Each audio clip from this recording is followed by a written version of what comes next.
Hi everybody, we're so excited to be back with our live sessions and we hope you've all had some really lovely enjoyment in the sun. What's happened to the weather? I don't know. Anyway, so here we go. We're going to be kicking off our live sessions of teaching with the topic of rainforests.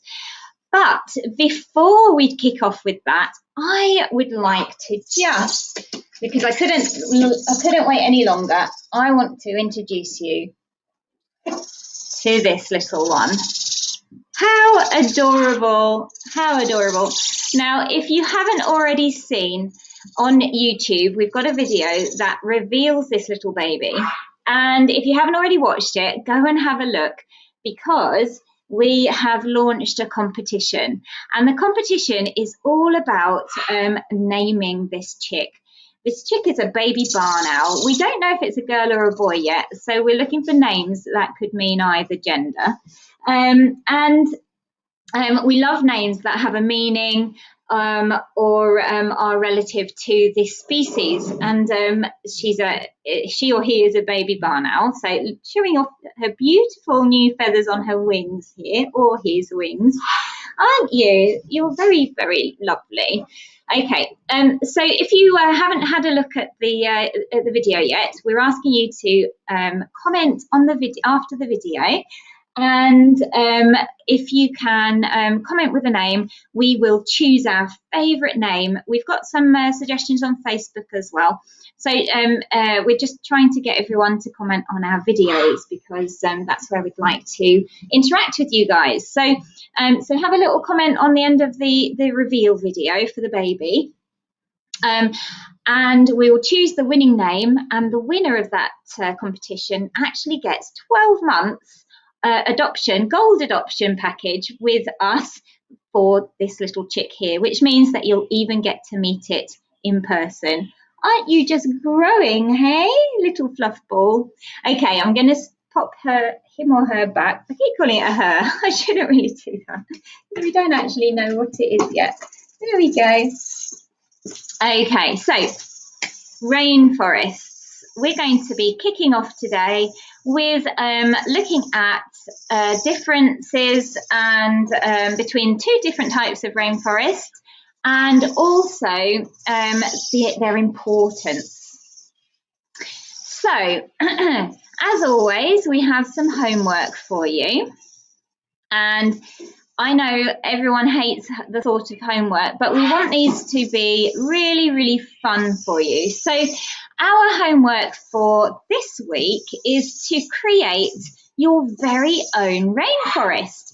Now, you can have a look at doing a 2D drawing of a rainforest, or if you're very creative, have a go at making a 3D model. You could make it from anything that you've got lying around at home. Cardboard boxes would be a great base for your rainforest. You could go out into the garden and collect some sticks and leaves to make trees. You could make your rainforest from absolutely anything. And we can't wait to see your creations. You created some absolutely amazing creatures when we were looking at our classification topic 3 weeks ago. So we know that you guys are very inventive. So bring them on. Now, that's for the end of the week. At the end of the week, you'll have a full rainforest with lots of different elements to it. And each day we're going to be talking to you about different animals that live in the different layers of the rainforest. So each day we will get you, let me just move to my other slide. We will get you to build up your rainforest with the different layers. So today we're going to be talking all about the plants. So you're going to be really just creating the actual rainforest, and then over the week you'll add in animals into the different layers. So you can decide whether you're looking at a temperate rainforest or a tropical rainforest, and we'll talk about that in a minute. Now, as always, we'll do a little homework post each day, and you can pop your homeworks, pictures of your homework on that post on Facebook. So look out for that each day. Right, so what do we mean by rainforests then? So basically, rainforests, when you think of a rainforest, I'm sure you all think of lots of trees. And you would be correct, because rainforests are dense. They have a dense population of trees. Now, the top of the rainforest, is really, really leafy. And that means that because the rainforest is dense, full of trees, the light that filters down to the forest floor is really, really low level, and it's only about 2%, in fact. So it's quite dark at the bottom of a rainforest. Now, rainforests, the name is a big giveaway. They have lots of rain, and they have to have at least 60 inches of rain. Now, some receive about 150 centimetres of rain each year. And there's a picture of rain, because rainforests are very wet places. Now, some rainforests have rain every single day, and others are a little bit more seasonal, but it's the annual rainfall that you're looking at as to whether it is a rainforest or not.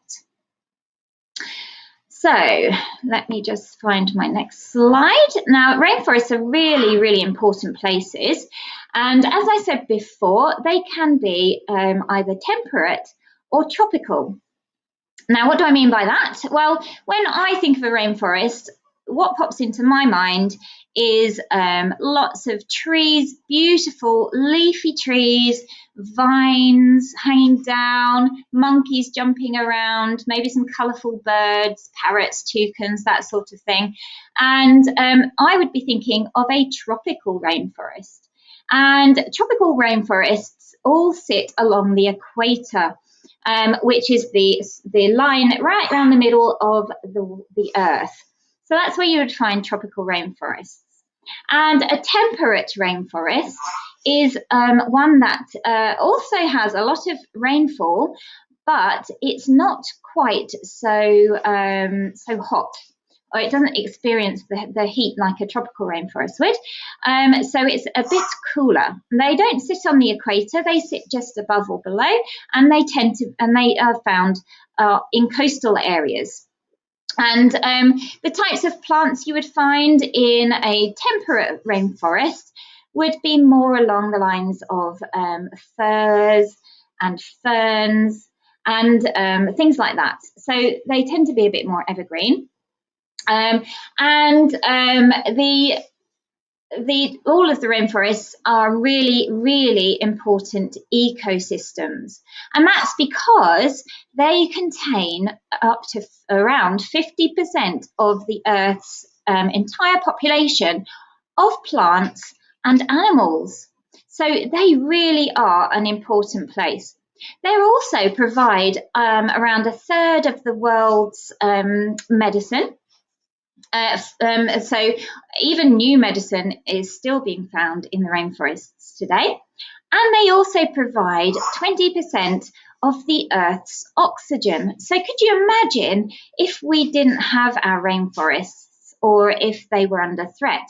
Well, unfortunately, they are under threat, and deforestation is quite a big threat to a rainforest.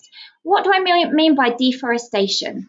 Well, that means that they are being chopped down, and there's various different reasons why we will chop a rainforest down.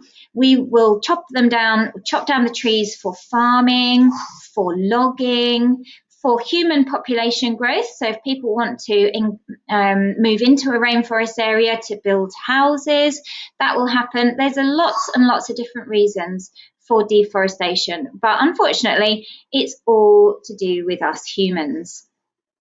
Climate change is also another big one that will affect a rainforest, and they experience droughts, and that means that leaf litter will start drying out, and then that all affects the growth of a rainforest and the health of the rainforest.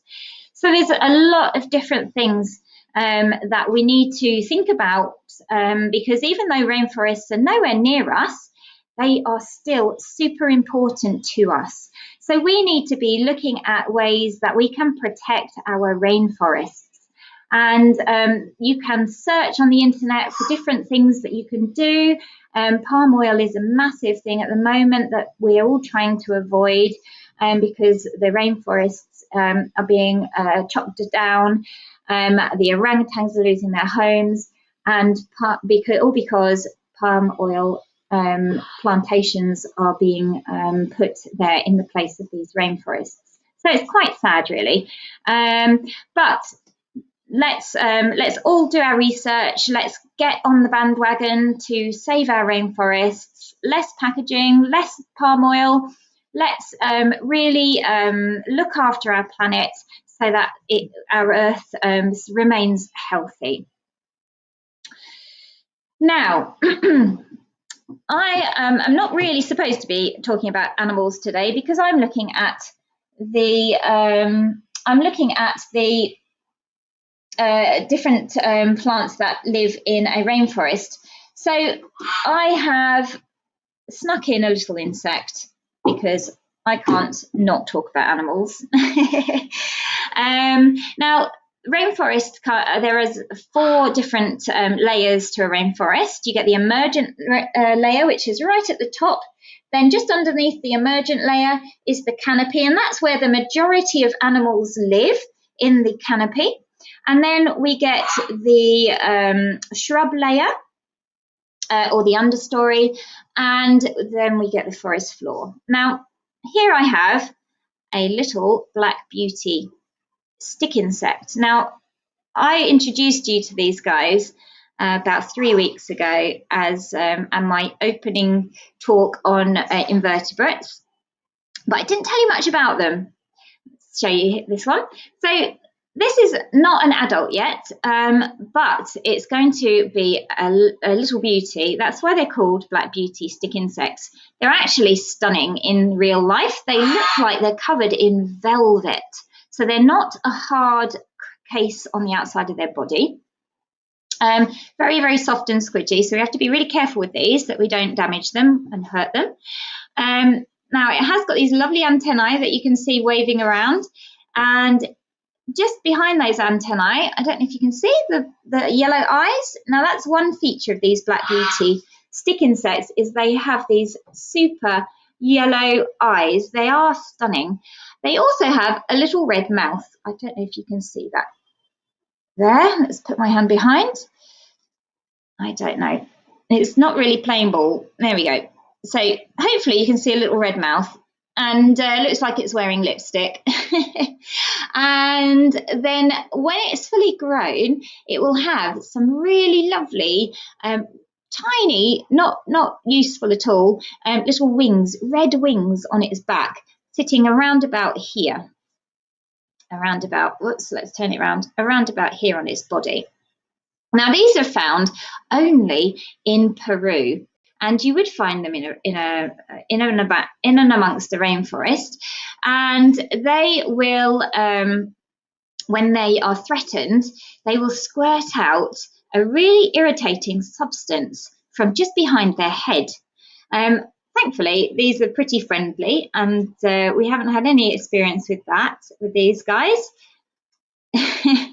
Now, they're really, really rare in the wild because they're only found in about 5 hectares in a region of Peru, and that is the only place you find them. They have made it into the pet trade, and they are very common now in captive collections. But in the wild, like I say, they are really rare because they're only found in this really tiny little area of Peru. I think they're absolutely fascinating. I love the way that it holds its little tail up, just like a scorpion would. I don't know if it's trying to look like it's something else that's a bit more menacing, but I just think it's absolutely stunning. I hope you can see that clearly. There we go. Now, let me just pop him or her back. The females, they can get quite big. The females can grow to about 5.5 centimetres. And the males are a little bit smaller, tend to be about 2 centimetres smaller in length. I can't open the thing now. There we go. Let's pop you back in there. Now, stick insects love just to eat leaves. So they would be quite happy living in amongst the leaves of the trees. And insects, invertebrates, are found all over the forest layers, the rainforest layers. It won't go back in now. I might have to just hold on to it. Okay. Let's see what we've got next. So we'll have a little recap anyway. So today we have looked a little bit about rainforests. Please do go and do a little bit more research on them, because I'm only telling you a really small amount of information about our topics, just because we could sit here for hours talking, but I'm not sure you would all sit here for hours listening. So have a little read about rainforests and find out lots of information about them. Do you remember what features they have? So I told you 4 different things that rainforests have to have. We have looked at a little black beauty stick insect, and I've given you your homework. So today, your homework for today is to create the actual rainforest. So you can fill it with the animals over the week. So just think about the plants and the trees today. Now, I said in the temperate rainforest you would find firs and ferns, and in tropical rainforests you would find things like those really tall trees. I've forgotten the name of them now, sorry. And you'd find beautiful plants attached to the trees like bromeliads, orchids, all sorts of things like that that don't actually need their roots in soils. So they're really interesting. And then tomorrow, if you guys send in your rainforests, we will have a look at those, show them off on our live session tomorrow. So don't forget to post them onto our Facebook page. I will pop the homework link onto the Facebook page this afternoon, just to give you time to get creating.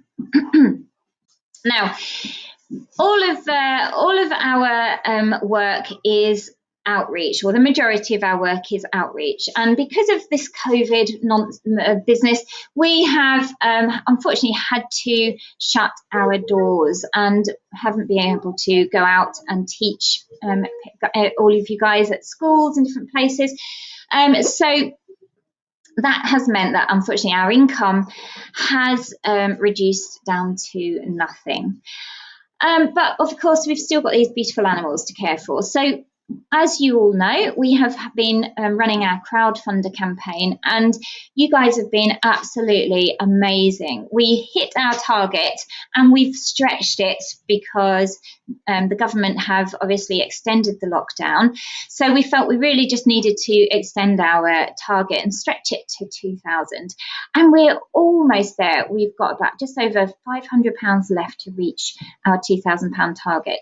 So we wanted to say just a special thank you to some people that didn't use Crowdfunder. They used other ways to donate. And these are Andrew and Yvonne, Margaret Essen, all the way from Australia. Hi over there. Kathy Beresford, Fiona Campbell, Emma Harper, and Margaret Tatton. You guys, thank you so much. You have made our day. You've made our life so much easier, and we don't have to worry so much, because it means that we can feed our animals without cutting any corners at all, which we really don't want to do, because obviously our animals are really important to us and animal welfare is top priority. If you guys really want to help us, we would love to reach our £2,000 target. And our crowdfunder is still live. And here's the link. If you want to pay or donate, through PayPal instead of crowdfunder, then just use my email address and donate through that. And guys, these sessions are all free. We just want to give back to you guys as much as we can through these tough times, but obviously we're doing this for nothing. So just if you feel that you can donate to us, we would be over the moon with anything you can spare. Even just £1. £1 will feed a 10 rack or a hedgehog for a day. So our little spiky friends are looked after. And just if you can spare anything, we would be so grateful. So that's me done for today. And tomorrow we'll be looking with Stacey at the emergent layer. You'll be getting to meet someone who is very cheeky, and hopefully he'll be showing you some special behaviours tomorrow on cue. But we never work with animals, they say. We'll see what happens. So tomorrow you get to meet Milo. Until then, bye.